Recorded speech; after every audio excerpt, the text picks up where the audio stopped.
First off, Hong Kong has always set a high bar.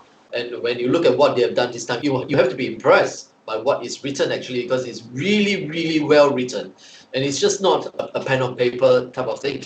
There obviously a lot of consultation has happened, and a lot of thoughts has gone into this. Of course, the key factors that we consider always the liquidity in the capital market, which Hong Kong has always had a strength. The operating cost is high, sure, but then we got to think about the insurance part of the assets, and then holding percentage of the assets in cold wallets, etc. So in essence, I think this time Hong Kong Monetary Authority, when they issue new guidelines for banks and financial institutions, right, to provide such services for what we call the VAs, virtual assets, this is in huge contrast to what SEC should be doing but not doing. So in light of that, they are streets ahead. They provide clarity. In fact, you can at least see it is very, very clear what is expected, the standards and expectations actually. Yeah, but then what we are really looking at is the retail, this whole thing beyond the institutional investors and the retail investors, what they're going to do about what is going to happen.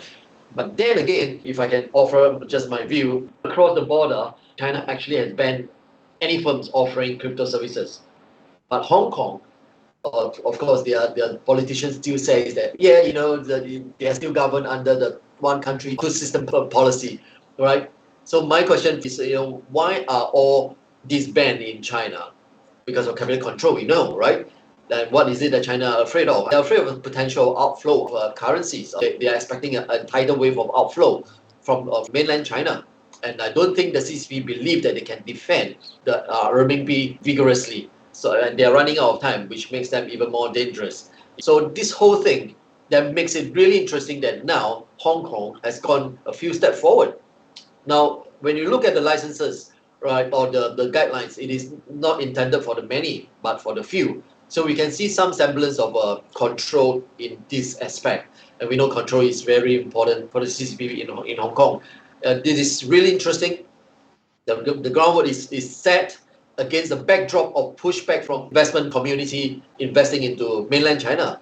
What will happen to Hong Kong then? Will it become what it used to be? The outflow of the talents, the outflow of capital, the outflow of foreign enterprises. Will Hong Kong regain this? I think the jury is still out there.